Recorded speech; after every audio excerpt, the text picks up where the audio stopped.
여러분 안녕하세요. 벌써 저녁 시간으로는 마지막 시간이 되었네요. 한 주간 정말 행복했습니다. 사는 것이 참 바빴는데 이번 한 주간 작심하고 예언을 공부하면서 제가 느낀 결론은 하나님 정말 사랑이 많으시다 하는 것입니다. 그리고 정말 예수님 오실 때가 다 되었다 하는 것입니다. 여러분, 우리가 정말 안일하게 살았다면 이제 머리가 들 때가 정말 되었습니다. 하늘에 곧 갈 것입니다. 우리 옆에 분과 오늘도 인사하십시다. 천국에서 만날 사람 미리 만나 반갑습니다.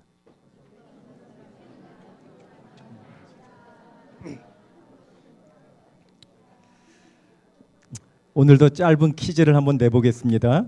자, 여러분, 요한계시록은 나비 구조로 되어 있다고 하는 거 여러분 기억나시죠? 자, 그러면 요한계시록에서 가장 중요한 세 장은 몇 장, 몇 장, 몇 장일까요? 자, 우리 이번에는 저쪽에 우리 여학생에게 몇 장이요? 제일 끝에 12, 13, 14장 확실해요? 맞습니다. 박수 한번 쳐주세요.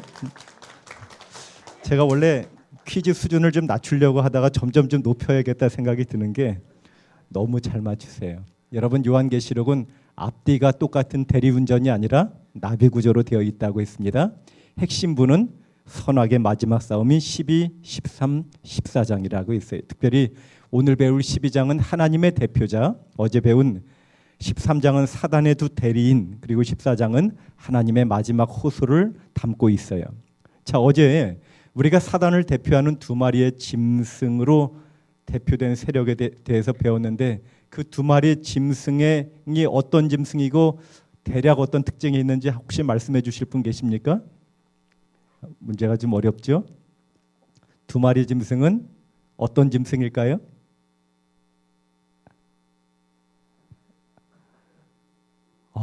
조금 확신이 손 들락말락. 자, 괜찮아. 틀려도 괜찮아. 용기 내서 우리 친구.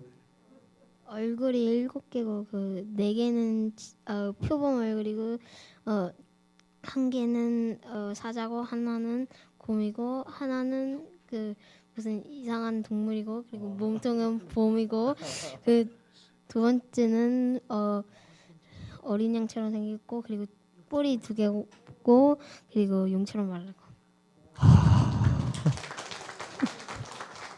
아니, 지금 선물이 치약인데 마음 같아서는 자동차 한 대 드리고 싶어요. 정말 잘했어요. 정말 잘했어요. 여러분, 이렇게 우리 어린이들이 예언에 대해서 깊은 관심을 갖는 것이 저에게 너무나 설레는 일이에요. 우리 오늘 집회 끝나고 내가 정말 이번에 예언을 확실히 깨닫고 앞으로 전하는 사람이 되겠다고 결심하는 친구들은 목사님 보고 가세요. 목사님이 특별한 선물을 좀 드리도록 하겠습니다. 자, 여러분, 첫 번째 짐승은 다니엘서 7장에 나오는 복합 짐승이라고 했죠. 머리가 7개, 뿔이 10개, 곰 같기도 하고 표범 같기도 하고 사자 같기도 하는 물에서 올라오는 짐승이라고 했어요.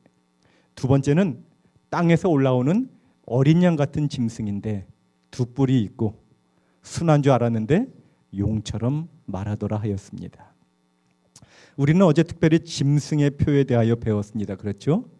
그 짐승의 오른손에나 이마에 이 짐승이 표를 받도록 강요하는 일을 배웠는데 여러분, 짐승의 표가 있다면 하나님의 표도 있을까요? 예. 하나님의 표는 무엇이고 짐승의 표는 무엇일까요? 우리 어른들 중에서 혹시 좀 용기 내서 맞춰주실 분 계십니까? 좀 틀려도 괜찮아요. 우리 어린이들이 다 독식하네. 어린이들 맞추는 거 봐도 재밌죠? 우리 친구 한번 말해볼까? 짐승의 표?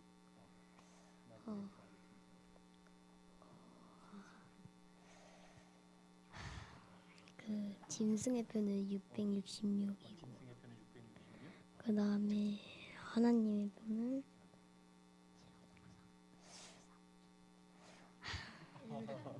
예, 우리 아는데 지금 긴장한 것 같아요, 그렇죠? 그래도 우리 박수 한번 좀 쳐주시겠습니까?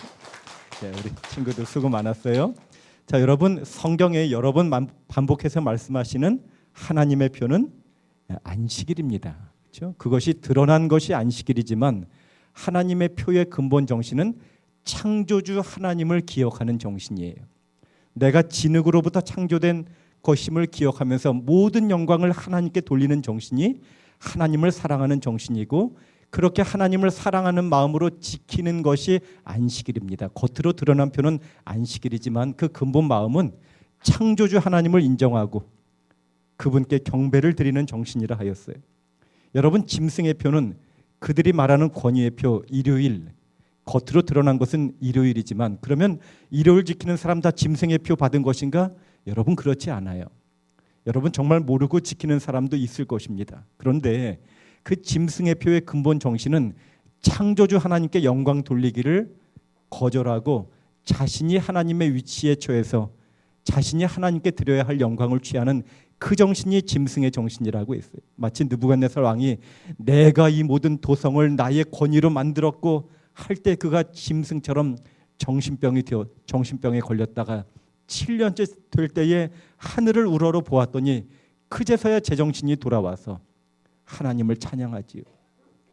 여러분, 말끝마다 자기 자랑하는 사람은 이미 짐승의 정신이 있는 사람이에요.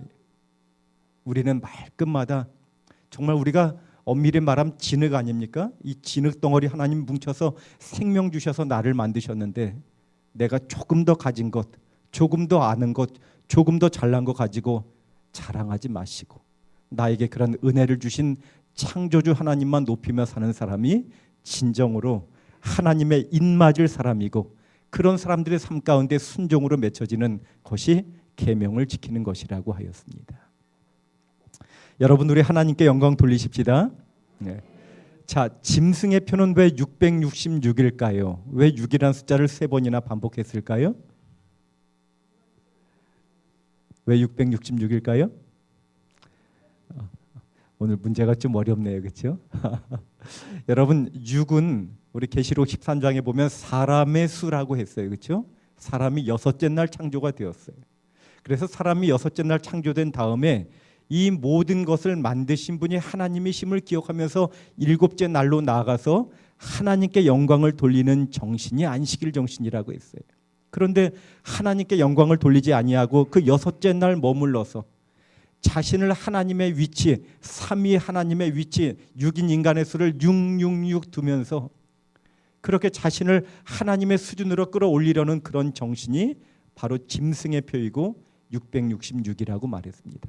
우리가 그 내용은 다니엘서 3장에 느부갓네살 왕이 하나님의 창조 섭리를 거스르고 머리끝부터 발끝까지 금신상 만들었는데 높이가 60규빗, 너비가 6규빗, 그 6의 정신은 하나님의 위치에 자신을 두려는 정신이라고 했어요.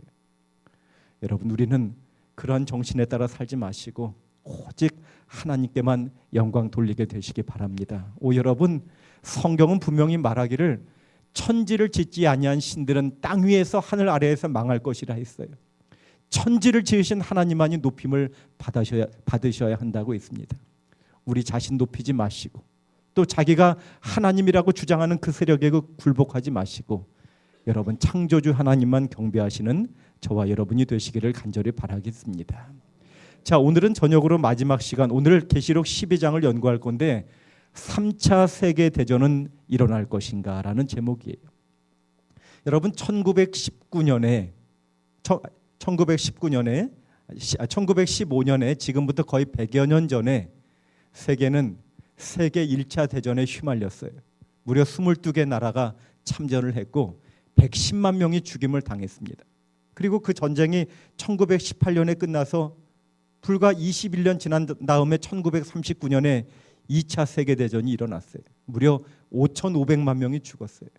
우리 어르신들 가운데 전쟁을 경험하신 분들은 전쟁이 얼마나 무서운지 몸서리 쳐지도록 싫어하시는 것입니다. 그러면서 많은 사람이 물어요. 3차 세계대전이 일어날 것인가? 여러분, 우리는 오늘 성경을 통하여 그 해답을 얻게 될 것입니다. 오늘 계시록 12장을 공부할 것인데, 자, 여러분, 먼저 우리 12장 공부하기 전에 알 것은 계시록 12장에는 네 차례의 전쟁이 나온다는 것입니다. 몇 차례의 전쟁이 나온다고요? 4차례. 자, 첫 번째 전쟁은 하늘에서 일어나는 전쟁인데 미가엘과 용과의 전쟁이에요. 자, 두 번째 전쟁은 땅에서 아이와 용의 전쟁이에요. 세 번째 전쟁은 여자와 용의 전쟁이에요. 그리고 마지막 전쟁은 남은 자손과 용의 전쟁이에요. 여러분이 성경절을 보시면 알겠지만 4절, 5절 두 번째 전쟁이 성경에 먼저 소개되어 있습니다. 그 다음에 두 번째로 1차 전쟁으로 이렇게 거꾸로 갔다가 다시 내려온다고 하는 그 순서를 기억하시고 우리 계시록 12장을 열어보도록 하겠습니다. 1절, 2절.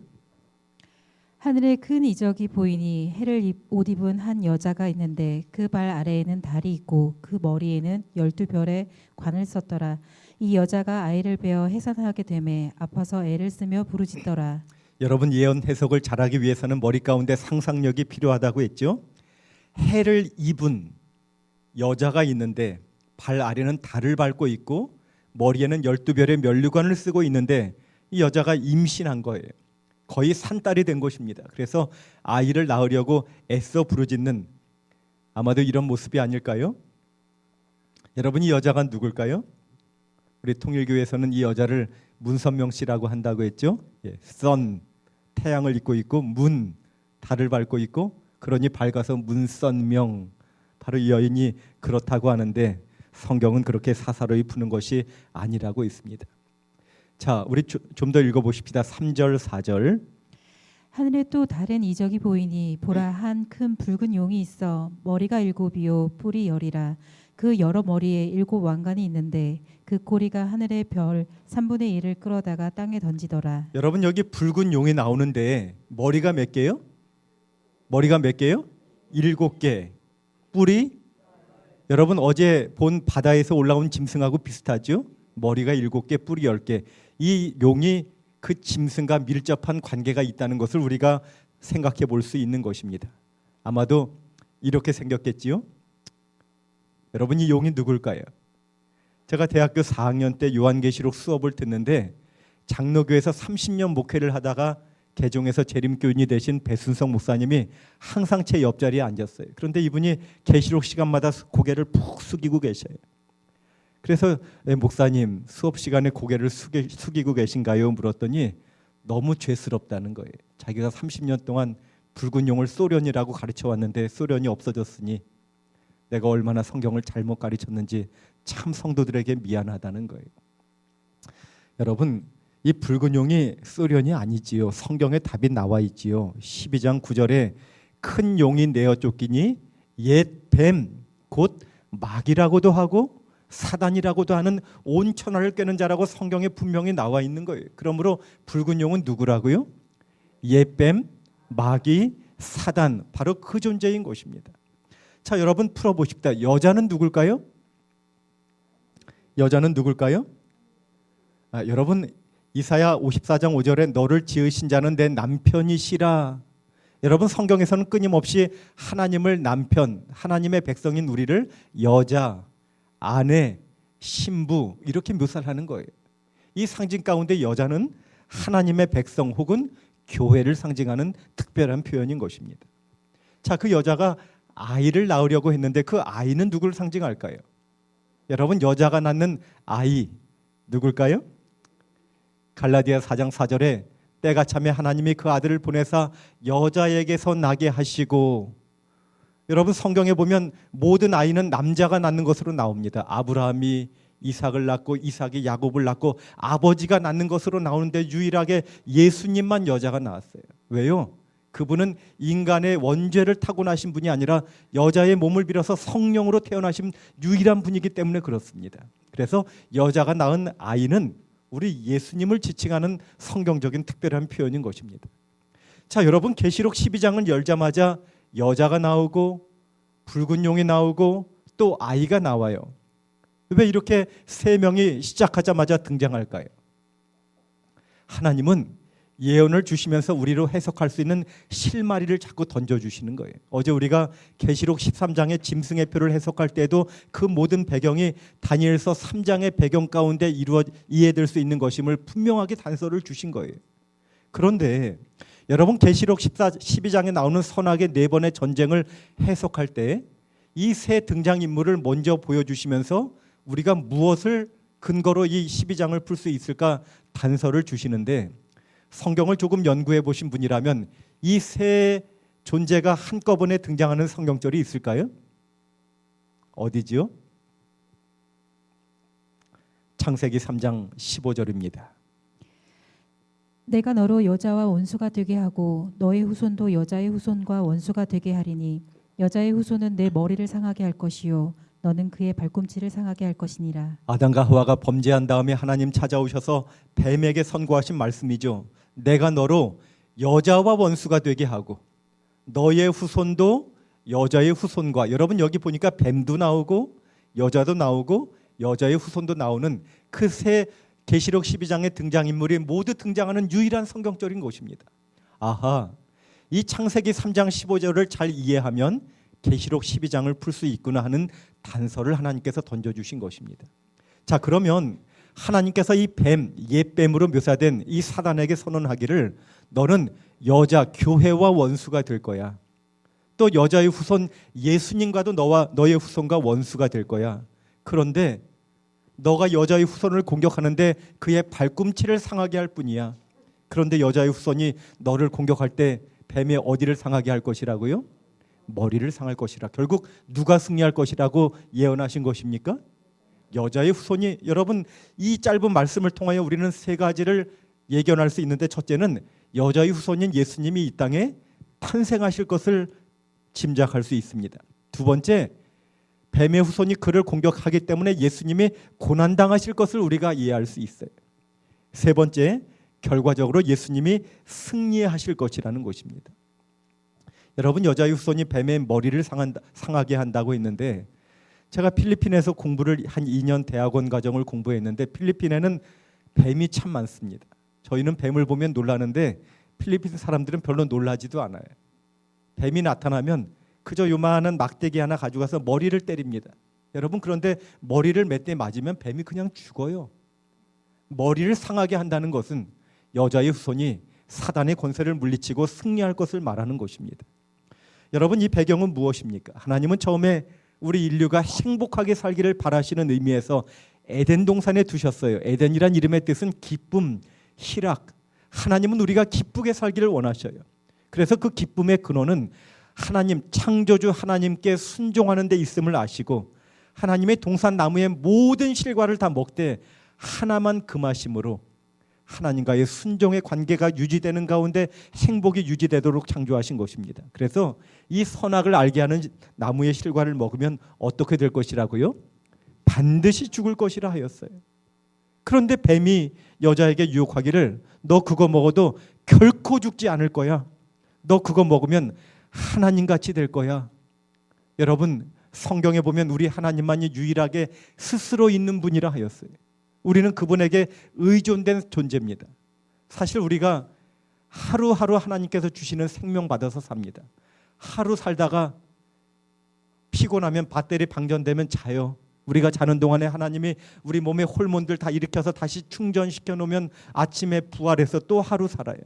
여러분, 이렇게 우리는 하루하루 하나님의 주시는 생명 받아 사는 의존된 존재예요. 그런데 너 이거 먹으면 하나님같이 될 거야. 먹은 거예요. 하나님께서 그래, 너 나 떠나서 한번 살아봐라 하고 한번 인간을 내버려 두었더니 인간이 죽는 것, 그것이 죄의 결과인 것입니다.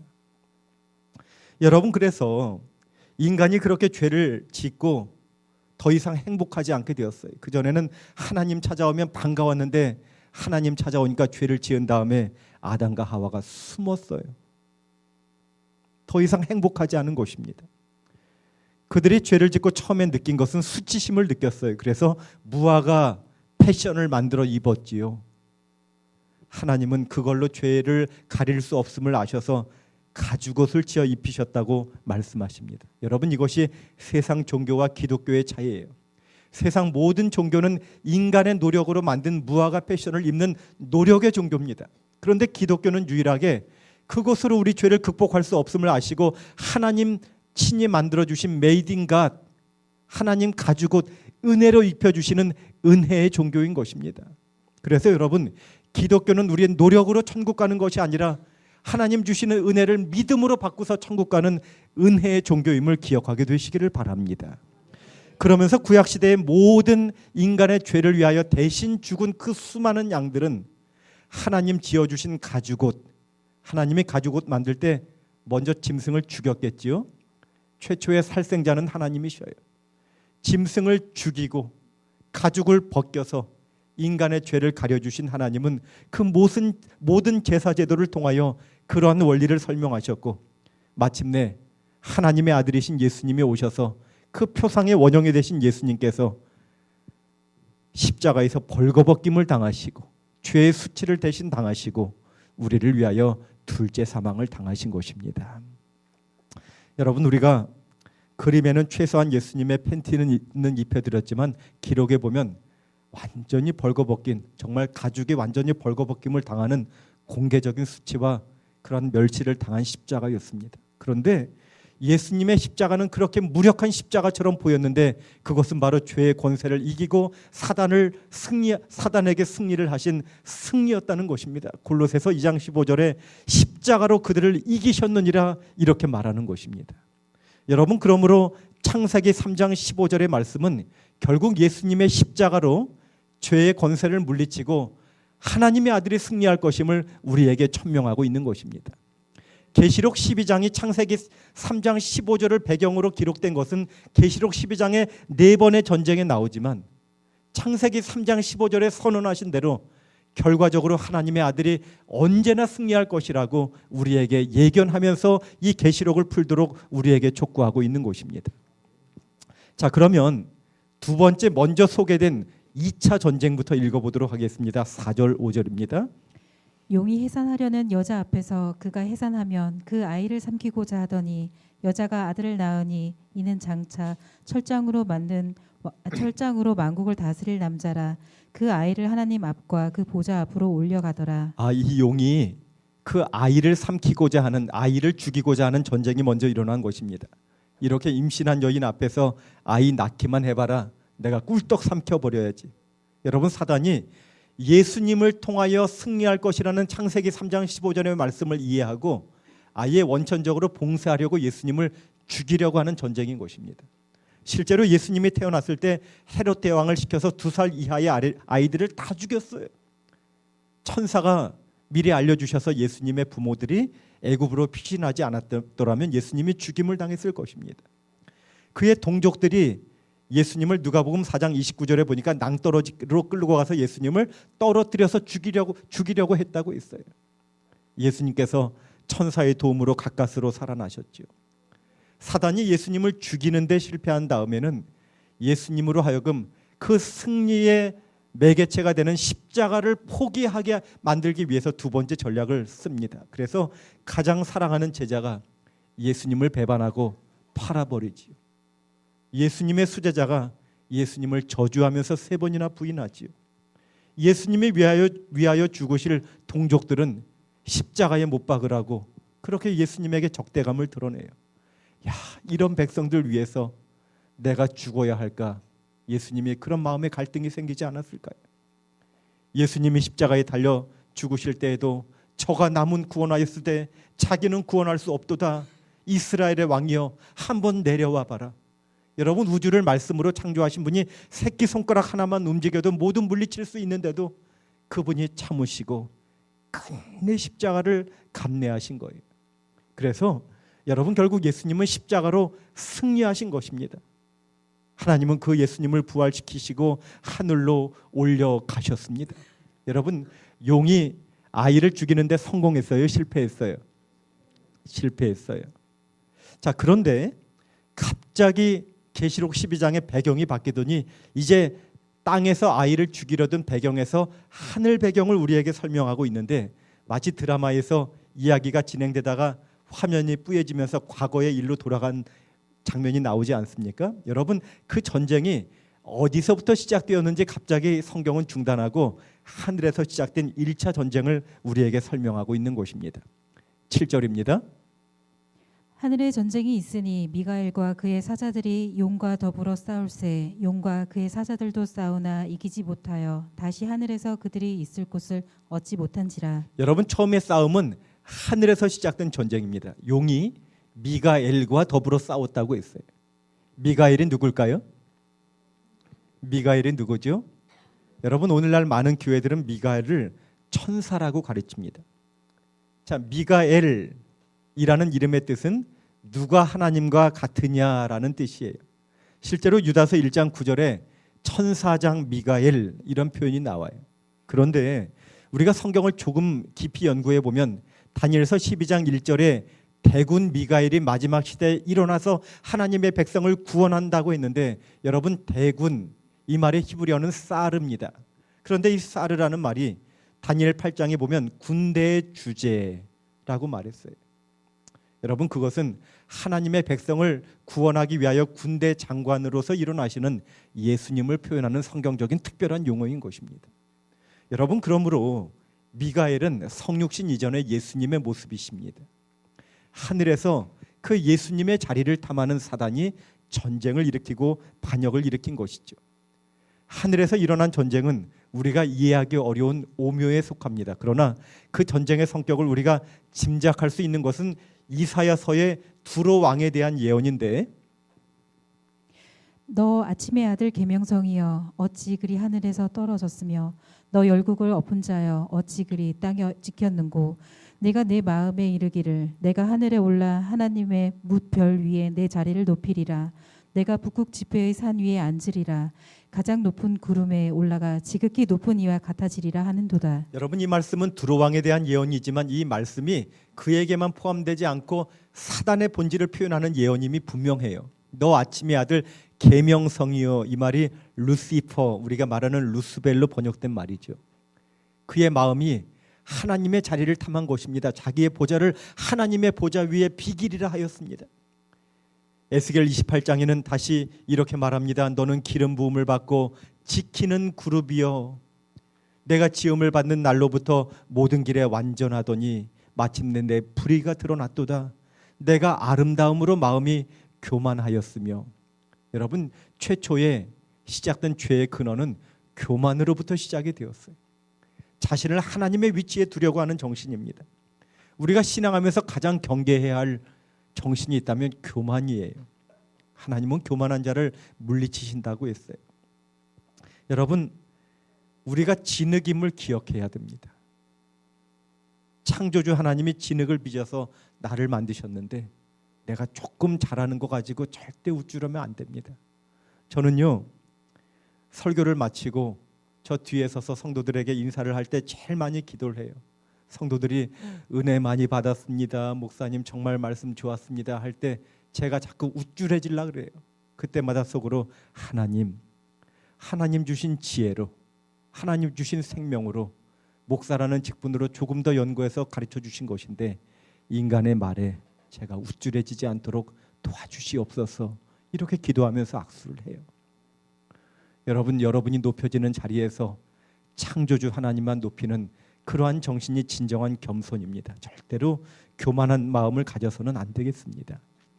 자, 그래서 그들이, 사단이 하늘에서 패해서 땅으로 내어 쫓겼는데 그의 사자들도 더불어 내어 쫓겼다. 성경은 이렇게 말하고 있습니다. 여러분, 흔히 세상에서 말하는 귀신, 영, 또 무당이 무엇인가 보았다, 마치 영혼이 있는 것처럼 믿게 하는 모든 현상들은 이 사단과 함께 내어 쫓긴 그의 사자들이 벌이는 일임을 우리는 분명히 알아야 합니다. 자, 하늘의 전쟁의 결과로 성경은 이렇게 선언합니다. 10절입니다. 내가 또 들으니 하늘에 큰 음성이 있어 이르되 이제 우리 하나님의 구원과 능력과 나라와 또 그의 그리스도의 권세가 나타났으니 우리 형제들을 참수하던 자 곧 우리 하나님 앞에서 밤낮 참수하던 자가 쫓겨났고. 자, 사단이 쫓겨났는데 그가 뭐 하는 자라고 했습니까? 여러분, 참소가 무엇입니까? 참소가 무엇이죠? 제가 네이버 국어사전에 찾아보니까 남을 헐뜯어서 죄가 있는 것처럼 꾸며 윗사람에게 고하여 받침, 이 말이 참소예요. 여러분, 그런데 사단이 하나님 앞에 거짓말로 참소하지는 않을 거예요. 사단이 하는 일은 밤낮 참소하는 일을 한다고 했어요. 하나님 앞에 다시 말하면 고소하는 거예요. 여러분, 마지막 시대 왜 조사 심판이 필요하고 왜 법정이 필요합니까? 고소하는 존재가 있어요. 사단이 하나님 아무개 구원한다고요? 말도 안 됩니다. 이 사람은 무슨 죄를 지었고 나쁜 사람이고 얼마나 파렴치한지 아십니까? 하면서 밤낮으로 우리의 죄를 들추어서 참소한다고 했어요. 여러분, 우리가 하나님 법정에서 사단이 우리의 과거의 모든 지은 죄를 들추어서 참소할 때 우리에게 희망이 있을까요? 우리에게 희망이 있을까요? 여러분, 우리에게 희망이 있는 것은 성경에 보니까 그 다음 구절이 우리 형제들이 어린 양의 피와 자기들의 증언하는 말씀으로 그를 이기었나니 이렇게 말했어요. 여러분, 사단이 참소할 때에 그의 모든 말이 사실이지만 사단아, 너의 말이 사실이지만 나는 이미 죽었어. 예수님이 내 죄를 대신해서 죽으셨고 나는 그분의 십자가와 함께 죽었어. 나는 내 죄를 그분에게 맡겼고 그분의 은혜로 나는 구원받았다고 주장할 수 있다고 여러분 선언하게 되시기를 바랍니다. 어린 양의 피와 그 증언하는 말을 인하여 사단을 이길 수 있다고 성경은 말하고 있는 것입니다. 여러분, 그러므로 우리의 신앙은 끊임없이 예수님 바라보는 거예요. 예수님 십자가 붙드는 거예요. 십자가만이 우리에게 유일한 구원의 근거가 될 줄로 믿습니다. 12절에 다시 이렇게 말합니다. 그러므로 하늘과 그 가운데 거하는 자들은 즐거워하라. 그러나 땅과 바다는 화 있을진저 이는 마귀가 자기의 때가 얼마 남지 않은 줄을 알므로 크게 분내어 너희에게 내려갔습니다. 여러분, 하더라. 십자가 이전에 마귀는 자기의 모습을 잘 감췄지만 하나님의 아들을 잔인하게 죽이는 모습을 보면서 온 우주 앞에 그의 품성이 드러난 거예요. 이렇게 드러난 이상 이판사판하면서 크게 분내어서 이제 핍박하기 시작하는데, 세 번째 전쟁은 아이를 낳은 여자를 핍박하는 전쟁이라고 13절에 말하고 있습니다. 여러분, 정말 교회를 핍박하는데요, 이 로마는 로마 시내에 불을 지르고 그것을 기독교인이 했다고 뒤집어 씌워서 잔인하게 박해를 하였습니다. 도미시안 황제 때에는 처음에는 세금 납부를 거절한 유대인들을 박해하다가 황제 숭배를 거절하는 기독교인들을 박해하는데 얼마나 잔인하게 죽였는지 몰라요. 여러분, 트라이아누스 때에는 원형 경기장에서 며칠씩 굶주린 짐승들에게 그리스도인들을 잡아먹게 하는 그것을 사람들에게 즐기게 했어요. 이것이 그 당시의 박해의 모습이에요. 저는 로마의 이 콜로세움을 보면서 여기서 얼마나 우리 믿음의 선배들이 목숨 걸고 신앙을 지키고 죽기까지 충성했는지 고개가 숙연해지는 것입니다. 아울렐리우스 황제는 잔인한 고문 방법을 개발하였고요, 막시미누스는 불과 3년의 짧은 재위 기간 동안에 수많은 그리스도인들을 죽였습니다. 한 번에 50명, 60명씩 죽여서 매장을 시켰다고 했습니다. 발레리아누스 때에는 기독교를 국교로 귀의하도록 하고 일체의 집회를 금지시켰고, 디오클레시안 황제 때에는 모든 교회를 헐고 지도자를 체포하였습니다. 그 당시에 사진이 없어서 그림을 보면 이렇게 그들을 묶어놓고 화형을 처하기도 하고 십자가에 매달아서 죽이기도 하고, 또 여러분 이 그림에 보면 이 오른쪽에 저렇게 위에다 묶어서 밤에 거리를 밝히는 가로등용으로 사람들을 화형시키기도 하였습니다. 그 당시의 사람들은 신앙의 자유를 찾아 두더지처럼 땅굴을 파고 카타콤에서 햇빛을 보지 못하고 살면서 신앙의 자유를 누렸습니다. 그런데 313년에 서로마의 황제였던 콘스탄티누스와 동로마의 황제 리키니우스가 이탈리아 밀라노에서 만나서 이제 기독교의 모든 자유를 허락하는 밀라노 칙령을 내리게 되지요.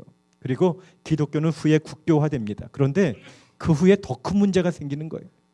로마에 이 기독교의 자유가 생기면서 기독교의 혜택을 얻고자 수많은 이교도들이 교회에 몰려드는 거예요. 여러분, 이렇게 앉아서 예배드리는 우리 구리 해오름 교회에 어느 날 하루에 1000명이 몰려왔다고 생각해 보십시다. 교회가 어떻게 될까요? 부흥했을까요? 여기 역사에는 이렇게 기록하고 있습니다. 로마가 세계적인 제국이 되자 수많은 이방 종교들이 로마에 흡수되었다. 수백만의 미개인들이 그들의 모든 이교와 미신과 이단을 그대로 가지고 홍수처럼 교회에 밀려들었다.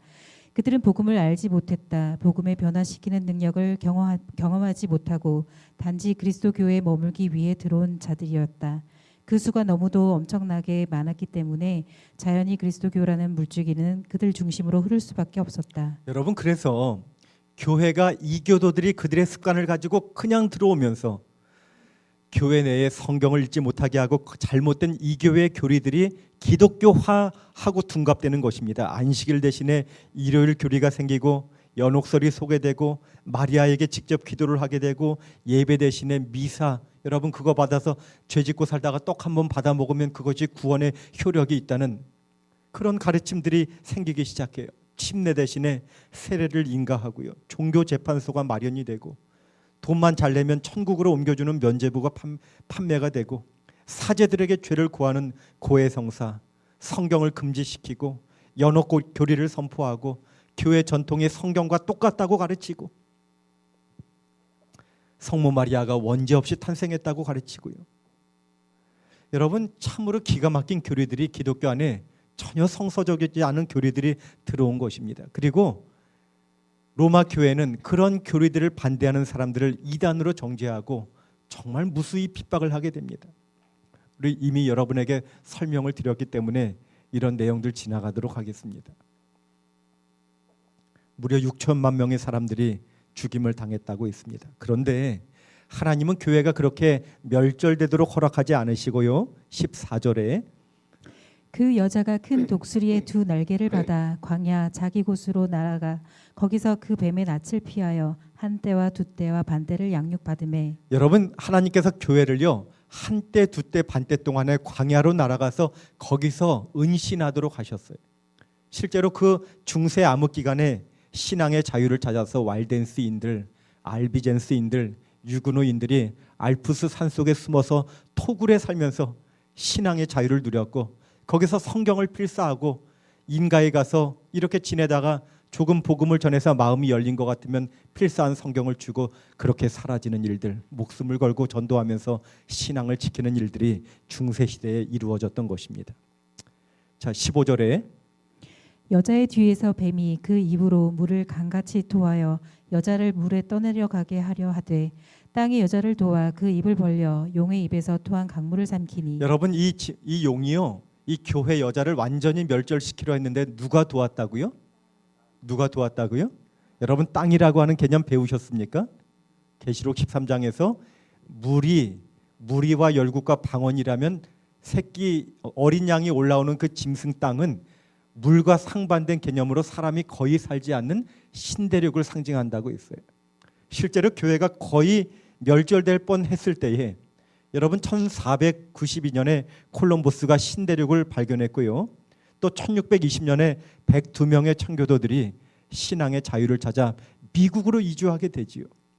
여러분, 지금도 미국의 엠파이어 스테이트 빌딩 몇 층일까요? 몇 층일까? 102층. 왜요? 청교도를 기념하기 위해서 세운 빌딩이기 때문에 그렇지요. 결국 용이 여자를 죽이는데도 실패한 거예요. 그래서 이제 계시록 12장은 2절로 마무리가 되는데 17절입니다. 같이 읽습니다. 시작. 용이 여자에게 분노하여 돌아가서 그 여자의 남은 자손 곧 하나님의 계명을 지키며 예수의 증거를 가진 자들로 더불어 싸우려고 바다 모래 위에 섰더라. 여러분, 이 말씀을 하면서 계시록 12장이 끝을 맺는 것입니다. 그러므로 마지막 선악의 싸움은 용이 남은 자손, 그 여자의 남은 자손을 공격하는 그 내용으로 계시록 12장이 종결을 짓고 있는 것입니다. 여러분, 이 남은 자손이 누굴까요? 이 남은 자손이 누굴까요?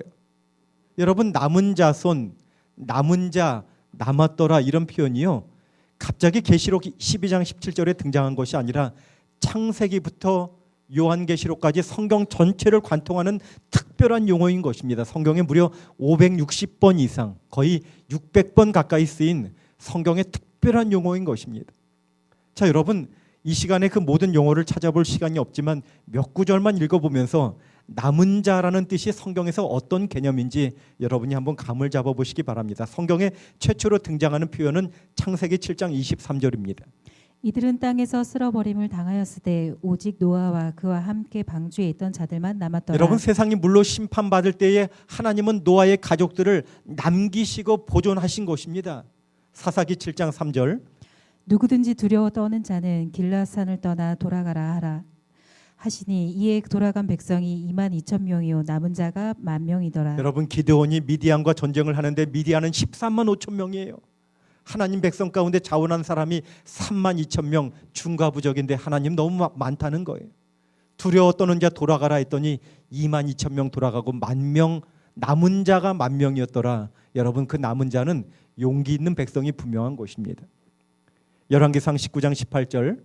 내가 이스라엘 가운데 7천 명을 남기리니 다 바알에게 무릎을 꿇지 아니하고 다 바알에게 입맞추지 아니한 자니라. 엘리야가 하나님 모두 바알 섬기고 저 혼자만 하나님 섬기고 있어요 했더니 하나님이 아니야, 너 말고도 진실한 백성 7천 명을 내가 남겨두었어, 이렇게 말씀하시는 거예요.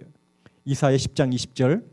그날에 이스라엘의 남은 자와 야곱 족속에 피난하는 자들이 다시는 자기를 친 자를 의지하지 아니하고 이스라엘의 거룩하신 이 여호와를 진실하게 의지하는. 여러분, 남은 자는 사람을 의지하는 백성이 아니라 하나님을 의지하는 백성인 것입니다. 미가서 5장 7절. 야곱의 남은 자는 많은 백성 가운데 있으리니 그들은 여호와께로부터 내리는 이슬 같고 풀 위에 내리는 단비 같아서 사람을 기다리지 아니하며 인생을 기다리지 아니할 것이며. 그들은 인생들에게 기대를 거는 백성이 아님이 분명합니다. 스바냐 3장 13절. 이스라엘의 남은 자는 악을 행하지 아니하며 거짓을 말하지 아니하며 입에 거짓된 혀가 없으며. 여러분, 남은 자손은 악을 멀리하고 거짓을 멀리하는 진실한 백성임이 분명합니다. 그러면서 로마서 9장 27절에 이스라엘 자손의 수가 바다 모래가 뜰지라도 남은 자만 구원을 얻을 것이라고 말씀하셔요. 로마서 11장 5절에 지금도 은혜로 택하심을 따라 남은 자가 있느니라, 이렇게 말씀하셔요. 여러분, 성경을 깊이 연구하는 학자들이 이 560여 번의 모든 남은 자라는 용어를 전부 찾아서 분석하고 연구한 결과 성경이 말하는 남은 자의 세 가지 특징이 있는데, 첫 번째는 그들은 언제나 소수였어요. 그들은 작지만 하나님의 특별한 은혜를 입은 백성이라는 거예요. 두 번째, 그들은 하나님께 충성하기 때문에 사단이 미워하는 백성이라는 것입니다. 세 번째, 하나님은 그들을 통하여 특별한 목적을 이루기 위하여 남겨두신 하나님이 구별하신 사명이 있는 백성이라는 것입니다. 여러분, 혹시 옥수수 좋아하십니까? 옥수수 좋아하세요? 저는 사실 옥수수 별로 좋아하지 않았습니다. 지금 입에 거칠거칠한 그 식감이 별로 좋지 않았어요. 그런데 제가 한 번은 강원도에서 목회하는 친구 집에 휴가 때 지금 쉬러 갔는데 그 친구가 저녁에 밥 해줄 생각을 안 하고 뒷곁에 가서 옥수수 몇 개 따더니 감자하고 함께 쪄온 거예요. 그런데 여러분, 옥수수가 얼마나 맛있는지, 야, 이래서 강원도 옥수수 하는구나. 또 여러분, 감자는 또 얼마나 그렇게 맛있는지, 제가 그때서부터 옥수수 감자를 좋아하기 시작했어요. 그런데 여러분, 감자가 아무리 맛이 있어도 다 먹지 않고 꼭 남겨둡니다. 뭐 하려고요? 예, 그래서 그것을 씨감자라고 말하지요. 오늘 우리가 읽은 계시록 12장 17절에 용이 여자에게 분노하여 돌아가서 그 여자의 남은 자손 했는데, 여러분, 성경 원어에 보면 남은 자손이란 말은 씨라는 말이에요. 스페르마라는 헬라어는 마태복음 13장에 씨 뿌리는 자의 비유에서 나오는 그 씨랑 동일한 용어예요. 그 여자의 남은 씨, 이런 표현이에요. 다시 말하면 그들은 하나님께서 남겨두신 씨감자 같은 백성이라는 거예요. 그런데 그들의 특징이 뭐라고요? 하나님의 계명을 지키며, 두 번째는요, 예수의 증거를 가졌다. 여러분, 그러면서 계시록 12장 끝나고 13장에 사단을 대표하는 두 짐승이 활동한 다음에 14장에 다시 언급하면서 계시록 14장 12절에 성도들의 인내가 여기 있나니 그들은 하나님의 계명과 뭘 지키는 자라고요?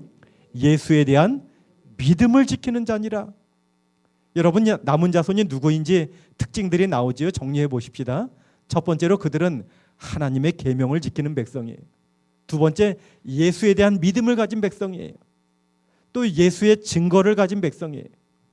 하나 더 덧붙인다면 1798년 이후에 미국에서 발생할 백성이에요. 여러분, 왜 그렇습니까? 그 여자가 땅으로 도망갔어요. 그렇죠? 미국으로 도망갔을 때 한때 두때 반때를 지나고 하나님의 보호하심 가운데 땅이 여자를 도왔다고 했기 때문에 이 남은 백성은 그 땅 신대륙에서 한때 두때 반때가 끝나는 1798년 이후에 생겨날 백성임이 분명한 것입니다.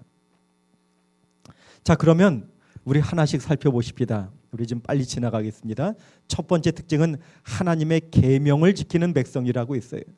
여러분, 성경에 보면 하나님은 레위기서, 민수기서, 출애굽기서에 반복해서 말씀하시는 것이 하나님의 말씀에 순종하면 복을 주실 것이라고 여러 번 반복해서 말씀하시는 거예요. 그런데 오늘날 많은 사람들이 하나님의 계명이 패했다고 가르쳐요. 특별히 여러분 이 둘씩 짝지어서 전도하는 여호와의 증인들은 십계명 패했다고 지킬 필요가 없다고 말을 해요. 제가 그들 붙들고 물어봤어요. 정말 그렇게 믿냐고. 그럼 부모 공경 안 해도 됩니까? 살인해도 됩니까? 도둑질해도 됩니까? 여러분 어떻게 십계명이 패할 수 있을까요? 뭐 길게 말할 것이 아니라 성경이 뭐라고 말하는지 알면 됩니다. 같이 읽습니다. 시작. 진실로 너희에게 이르노니 천지가 없어지기 전에는 율법의 1.1획이라도 없어지지 않고 이룰 것이라고 예수님이 진실로 말씀하셨어요. 아멘입니까? 여러분 십계명은 절대로 점 하나도 없어지지 않을 법입니다. 절대로 패하지 않습니다. 그런데 오늘날 많은 교회들은 이렇게 말하지요. 그래도 9개는 지키는데 그럼 몇 점일까요? 여러분 9개 지키면 몇 점 주시겠습니까? 90점은 줘야겠죠? 그런데 우리 하나님은 좀 인색하신 것 같아요. 야고보 2장 10절에 온 율법을 지키다가 하나를 범하면 모두 범한 자가 되나니 빵점이라는 거예요. 여러분 왜 그럴까요? 계명은 조항이 아니라 사랑이라고 어제 말씀드렸어요. 너희가 나를 사랑하면 나의 계명을 지키리라. 그런데 하나의 계명을 고집스럽게 어긴다는 것은 사랑하지 않는다는 것이고 사랑 없이 지키는 9개는 의미가 없다는 거예요. 여러분 계명 지키는 게 쉽습니까? 어렵습니까? 안식일 지키는 거 쉬워요? 어려워요? 쉬워요? 어려워요? 여러분 제가 대학 시절에 우리 박은하 집사님 어머님 계신 이 갈매리 산골에서 자취를 했어요. 그런데 자취를 하는데 그때 제가 제 아내 지금 아내 된 사람과 교제를 하고 있었는데 제 아내는 저와 신학과 동기인데 제가 군대 간 사이에 먼저 졸업을 하고 한국 삼육 중학교 성경 선생으로 가르치고 있었어요. 그리고 그러면서 기숙사 사감을 했어요. 그런데 새벽 4시에 전화벨이 울렸어요. 여러분 보통 그 시간에 전화 잘 안 울리지 않습니까? 그래서 제가 깜짝 놀라서 전화를 받았더니 제 아내 될 사람, 그때 제가 사랑하던 사람이었는데 저에게 빨리 좀 와달라는 거예요. 새벽 4시에 겨울에. 여러분 그 당시 갈매리 산골에서 삼육대학 까지 가려면 자전거를 타고 논길 타라. 옛날 지금은 갈매리가 아파트 숲이 되었지만 그 당시는 완전 시골이었습니다. 거기까지 그 겨울에 자전거를 타고 한 20분 30분을 가야 돼요. 4시에 빨리 와달라는 거예요. 그래서 무슨 일이냐고 했더니 쥐덫을 놨는데 쥐가 잡혀 있다는 거예요. 근데 쥐가 나를 쳐다보고 있다는 거예요. 여러분 제가 갔을까요? 안 갔을까요? 기분 나쁘게 갔을까요? 기분 좋게 갔을까요? 왜요?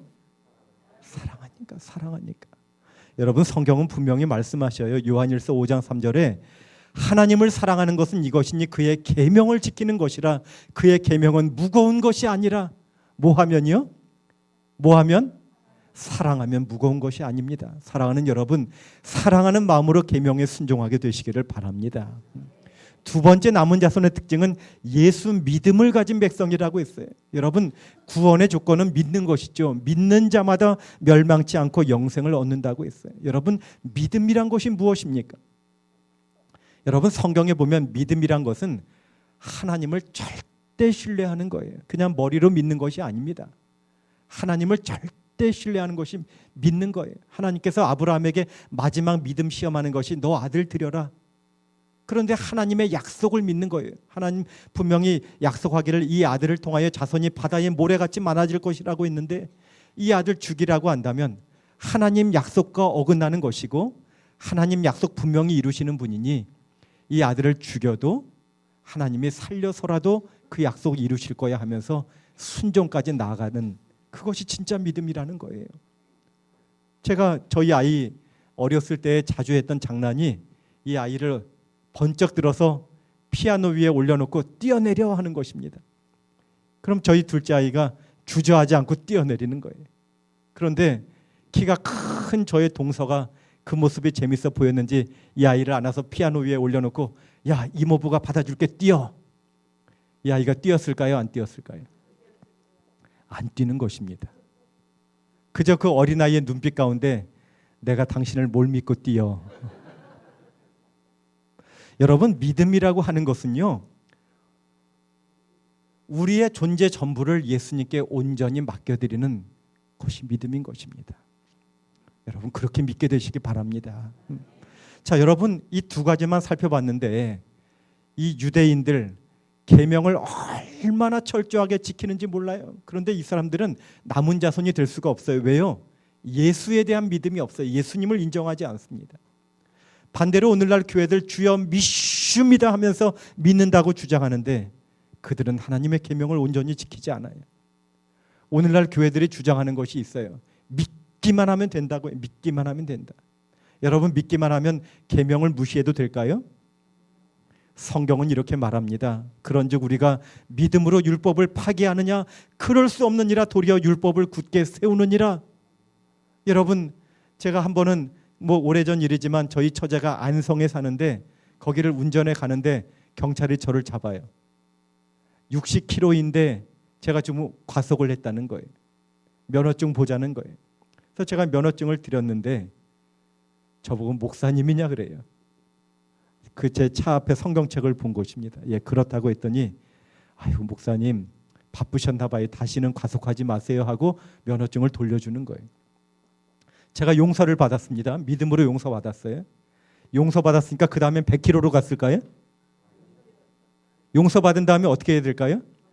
감사한 마음으로 더 교통법을 준수하지 않겠습니까? 여러분, 우리가 믿음으로 구원받았다면 이제 율법에서 자유화하고 맘대로 파기하는 것이 아니라 하나님께도 감사한 마음으로 순종하게 될 줄로 믿습니다. 그러므로 주여 주여 한다고 천국 가는 것이 아니라 아버지의 뜻대로 행하는 자라야 들어갈 것이라고 성경은 분명히 말하고 있는 것입니다. 아이고, 시간이 너무 많이 갔네. 제가 인천에서 목회할 때 전도회를 하는데 한 구도자가 제일 앞자리에 와서 듣는 거예요. 일주일 동안 다 듣는 거예요. 끝나고 나서 면담을 좀 하고 싶다는 거예요. 그래서 면담을 하는데 얘기를 나누다 보니까 이분이 침례교회 목사님이셨어요. 그런데 안식일에 대한 마음의 부담이 있었다는 거예요. 그러면서 성경을 공부하고 이분이 침례받고 재림교인이 되셨어요. 그리고 저와 함께 신앙을 하다가 자녀 공부시킨다고 저 멀리 태능으로 이사 가더니 태능교회를 나간다 그래요. 세월이 흘러서 제가 지금 태능교회에 부임했는데 그분을 또 만나게 되었어요. 여러분, 하나님 말씀 따라 사는 것이 참으로 안전하고 행복한 길임을 믿게 되시기 바랍니다. 자, 세 번째 특징은 예수의 증거인데 간략하게 한번 설명을 드려보겠습니다. 굉장히 중요한 주제인데 여러분, 이사야 8장 20절에 마땅히 율법과 증거의 말씀을 조칠지니라고 했는데 여러분, 증거라고 하는 표현은요 특별히 선지자와 관련이 있어요. 구약 성경을 말할 때 모세와 선지자 혹은 율법과 선지자 이렇게 읽는 거 아시죠? 여러분, 모세를 통해서 주신 율법을 백성들이 자꾸 잊어버리니까 선지자를 통하여 율법을 자꾸 깨우치는 일들을 그 시대마다 하시는 그 선지자의 활동을 성경에선 증거라고 표현하는 것입니다. 자, 그런데 여러분, 요한계시록의 이 예수의 증거라는 말을 이해하기 위해서 1장 2절에 보면 요한은 하나님의 말씀과 예수 그리스도의 증거, 여기도 패키지로 나오죠. 말씀과 증거, 율법과 증거, 그렇죠? 그 증거 곧 뭐라고 했습니까? 자기의 본 것을 다 증거하였느니라.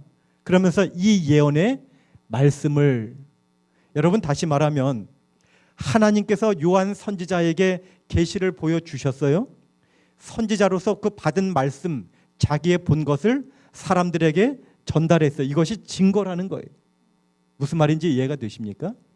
자, 이 말씀을 정리해 보면 예수의 증거라는 표현은 자기의 본 것, 곧 예언의 말씀이라고 정리할 수 있겠습니다. 자, 계시록 19장 10절에 보면 천사가 요한에게 계시를 알려줄 때에 요한이 너무나 놀라서 내가 그 발 앞에 엎드려 경배하려 하니 그가 나더러 말하기를 나는 너와 및 예수의 증거를 받은 내 형제들과 같이 된 종이니 나에게 절하지 말고 하나님께 절해 하면서 예수의 증거는 뭐라고요? 예언의 영이라. 여러분, 예수의 증거는 예언의 영, Spirit of Prophecy, 선지자의 영이라는 것을 알 수 있어요. 자, 그런데 계시록 22장 8절에 내가 듣고 볼 때에 이 일을 내게 보이던 천사의 발 앞에 경배하려고 엎드렸더니, 여러분, 이 요한이 자꾸만 너무나 놀라우니까 자기도 모르게 엎드리는 거예요. 그런데 천사가 말하기를 나는 너와 내 형제 누구들이요? 선지자들과 함께 된 종이니. 여러분, 똑같은 내용인데 19장 10절에는 나는 너와 예수의 증거를 받은 내 형제들, 이 표현을 22장 9절에는 내 형제 선지자들. 여러분, 다시 말하면 예수의 증거를 받은 사람들은 선지자와 관계가 있다는 것을 우리가 성경을 통해 분명히 확인할 수 있는 것입니다. 나중에 이 내용은 좀 더 자세히 우리 목사님과 함께 꼭 공부해 보시기 바랍니다. 정리해 보면 예수의 증거는 선지자를 통하여 예언을 주시고 그 예언을 깨닫게 해주시는 성령의 특별한 은사를 말하는 것입니다. 그리고 그 예언을 통하여 남은 자손이 예수님의 재림을 준비시키는 그 특별한 남은 자손으로서의 사명을 감당할 수 있도록 그들에게 부어주신 성령의 특별한 선물을 말하는 것입니다. 자, 마지막 남은 자손의 특징은 한때, 두때, 반때 이후에 미국에서 등장한다고 했죠. 여러분, 1798년 이후에 미국에서 어떤 일이 벌어졌을까요? 여러분, 역사에 보면 미국뿐만 아니라 남미, 아시아, 유럽, 아프리카에서 그 동시대에 동시다발적으로 일어난 것이 재림운동이 일어났어요. 왜냐하면 다니엘서가 펼쳐지기 시작하면서 성령께서 이끄시는 운동이었어요. 그런데 그 운동이 미국에서 윌리엄 밀러를 중심으로 가장 크게 일어났어요. 여러분, 갑자기 다니엘서를 연구하면서 예수님 재림하실 때가 다 되었다는 것을 깨닫고 전 세계적인 재림운동이 일어난 것입니다.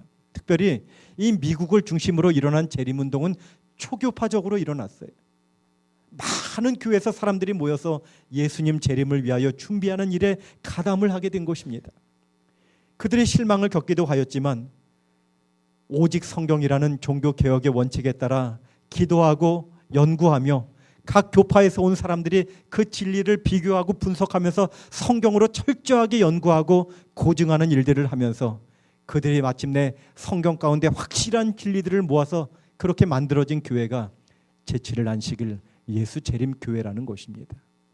여러분, 그래서 이 교회는요, 성경을 연구를 통하여 특별히 루터 교회로부터는 오직 성경과 믿음의 교리를 받아들였고요, 장로 교회로부터는 하나님의 주권과 성경 중심의 신앙을 받아들였습니다.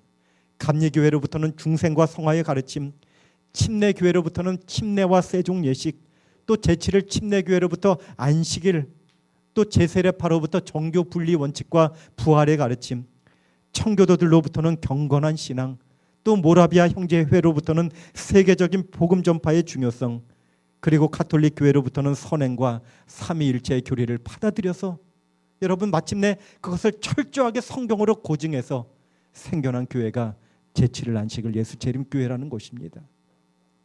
여러분, 잡채 좋아하십니까? 잡채 맛있습니까? 여러분, 가톨릭 교회가 안식일 교회에 대해서 이렇게 말을 합니다. 제7일 재림교회인 안식일 교회의 교리를 보면 여러 교회의 교리를 한두 가지씩 따다가 잡채를 만들어 놓았다는 느낌을 준다.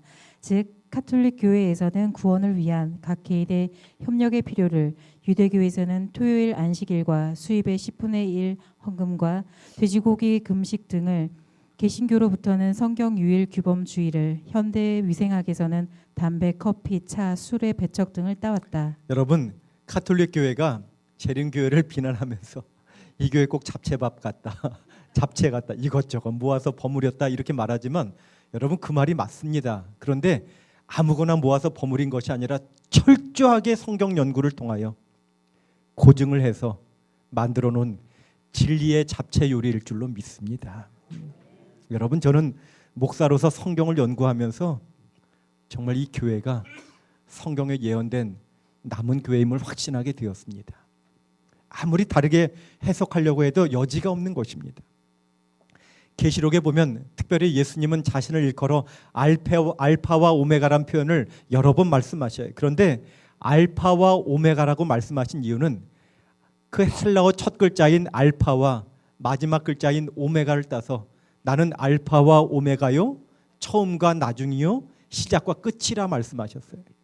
하나님이 처음이신 것을 믿는 것은 그분이 세상을 창조하신 창조주이심을 믿는 것이고, 끝이심을 믿는 것은 그분이 재림하심으로 심판하고 끝내실 것을 믿는 것입니다. 여러분, 그래서 이 교회 이름이 창조주 하나님을 기억하는 제7일 안식일을 지키며 믿음으로 예수 재림을 기다리는 제7일 안식일 예수 재림 교회인 것입니다. 그들은 안식일을 포함한 하나님의 계명을 지키며 예수의 믿음을 가진 남은 자손임을 저는 확신하는 것입니다. 여러분, 처음에 드린 질문이죠. 3차 대전은 일어날 것인가? 안 일어날 것입니다. 왜냐하면 미국 중심의 질서가 잡히기 때문에 세계대전이 일어나기 전에 정리가 될 것입니다. 그런데 우리의 관심사는 그런 전쟁이 아니라 이미 12장의 4번의 전쟁 가운데 용 사단이 하나님의 백성을 공격하는 전쟁이 될 것입니다. 그런데 이미 창세기 3장 15절을 통해서 결론부터 주셨지요. 누가 승리할 것이다? 여러분, 4번의 전쟁 가운데 사단이 이긴 적이 있어요, 없어요? 한 번도 없어요. 언제나 예수님이 승리하셨고 언제나 예수님을 의지하는 백성이 승리할 것임을 여러분 확신하시고, 아무리 큰 위협이 온다 할지라도 예수님 붙든 손 놓지 않게 되시기를 간절히 바라는 것입니다. 12장의 결론입니다. 하나님은 언제나 승리하십니다. 그러므로 하나님을 의지하는 자는 반드시 승리할 것입니다. 제7일 안식일 예수 재림교회는 성경에 예언된 하나님의 특별한 사명을 가진 남은 교회임을 여러분 믿게 되시기를 바랍니다. 이제 한 분의 이야기를 말씀드리고 오늘 말씀을 정리할까 합니다. 여러분, 오래전에 제주도에서 한 아이가 출생했는데 이 아이가 얼마나 고집이 셌는지 5살의 아버지 쌈지담배를 몰래 피다가 혼났어요. 그런데 오히려 이 아이가 아버지는 피면서 왜 우리는 못 피게 합니까? 하고 대드는 거예요. 아버지가 이 아이의 고집을 꺾기 위해서 6살 때에 이 아이를 한라산 자락에 있는 관음사에 보내서 스님에게 좀 버릇 고쳐달라고 하는데, 이 아이가 어느 날 한 3분 정도 아침 식사 시간 늦었더니 스님이 버릇 고친다고 이 밥을 방바닥에 그냥 엎은 거예요. 여러분, 6살짜리가요 대야에다 물을 떠다가 방바닥에 부어버린 것입니다. 스님이 깜짝 놀라서 왜 그러냐고 했더니, 스님이 여기다 밥을 넣었으면 이 방 전체가 밥그릇 아닙니까? 저 물 말아 먹으려고 그랬습니다. 그런데 이 아이가요 소학교에 입학을 했는데, 초등학교에 입학을 했는데 얼마나 똑똑한지 월반에서 3년 만에 초등학교 과정을 마친 거예요. 이 아버지가 이 똑똑한 아들 큰 힘을 만들어야겠다 싶어서 의사 되라고 일본에 보내서 공부를 하는데, 이 아이가 배를 타고 시모노세키 항에 도착해서 이제 동경으로 가는 완행열차를 타는데 잠깐 화장실 갔다 온 사이에 자기 자리에 일본 사람이 앉아 있는 거예요. 여기 제 자리인데요 했더니 이런 조센징 하면서 때리더라는 거예요. 그러면서 이 아이가 진로를 바꿔서 의사가 아니라 법관이 돼서 이런 놈 혼내줘야겠다고 결심을 하는 거예요. 여러분, 명문인 일본 제1중학교에 입학을 해서 또 월반을 하고 해서 고등학교 과정을 5년 만에 마치고 또 동경제국대학 법학과에 입학을 하고 17살의 나이로 최연소로 일본 법과시험에 수석 합격을 합니다. 법대생 시절에 차출되어서 일본군 장교로 2차 대전에 참전을 했다가 연합군의 포로가 되었지요. 그때 고등검찰관의 눈에 띄어서 그의 영특함을 알고 영어를 공부시키고 미국 사법시험을 준비시켜요. 이분이 20살에 미국 사법고시에 또 합격하는 것입니다. 그리고 유엔 검찰관이 되었어요. 그런데 여러분, 1956년에 닉슨 부통령이 그 일본을 방문한 것을 계기로 연분을 쌓고 37대 닉슨 대통령이 되었을 때에 그를 불러서, 여러분 그때서부터 닉슨, 포드, 레이건, 아버지 부시, 클링턴, 아들 부시까지 무려 6명의 대통령을 거치는 동안에 미국 대통령 법률 고문으로 그렇게 봉사를 하게 되지요. 그런데 이 사람이요 미국에 가서 우리말 잊어버릴까 봐 교회를 다니기 시작했는데, 뉴욕에 있는 한인교회를 다녔는데 워낙 거물인 인물이니까 교회 연합회에서 이 사람에게 교육원장이라는 타이틀을 줍니다. 이분이 교육 원 주체로 이단 세미나를 하는데 여러분 그가 주최한 집회에서 강사인 목사가 몰몬교회가 왜 성서적이지 않은지 여호와의 증인들이 왜 틀렸는지 강의를 하다가 갑자기 제7일 안식일 예수 재림교회도 이단입니다 이렇게 말을 한 거예요. 그때 참석한 사람 중에 손을 들고 목사님 왜 안식일 교회가 이단인지 성서적으로 말해 주십시오 했는데 이 목사님이 답을 못하는 거예요. 자기가 주최한 집회에서 곤란한 일이 생긴 것입니다. 그래서 이 고한실 박사가 대답하기를 내가 법학자로서 철저하게 성경을 고증해서 제7일 안식일 예수재림교회가 왜 이단인지 제가 밝혀드리겠습니다 하고 약속을 하고는 그때서부터 성경을 여러 번 읽고 이 재림교회 책들을 다 탐독하면서 철저하게 법학자로서 연구하기 시작했는데 그가 연구한 다음에 내린 결론은 제7일 안식일 예수재림교회는 성경에 예언된 남은 교회임을 깨닫게 된 것입니다. 그래서 1996년에 아내와 함께 메릴랜드 중앙교회에서 침례를 받고 재림교인이 되었어요. 여러분 이 법학자가 얼마나 깊이 있게 연구를 했겠습니까? 저와 여러분이 앉아있는 이 교회는요 그냥 안일한 교회가 아니라 마치 하나님께서 노아 시대에 노아에게 비로 세상을 심판할 것이라는 심판의 기별을 맡기면서 사람들에게 심판의 기별을 전하라고 했던 그 사명을 주신 백성이에요. 여러분 저희가 다니엘서 계시록을 잘 이해하는 것은 우리가 똑똑해서가 아니에요. 다니엘 계시록 가운데 있는 하나님의 사랑의 심판의 기별을 사람들에게 전하라고 이 교회를 구별하시고 부르신 것입니다. 여러분 정말 남은 교회로 부르신 하나님의 은혜를 감사하면서 여러분 절대로 안일하게 살지 마시고 하나님의 예언의 말씀을 분명히 이해하시고 사람들에게 그 심판 가운데 있는 복음의 기별을 증거하는 남은 자손다운 남은 자손으로 살게 되시기를 간절히 부탁을 드리는 것입니다. 그렇게 살기를 원하시는 분은 한번 자리에서 일어서서 결심을 표현해 주시지 않겠습니까?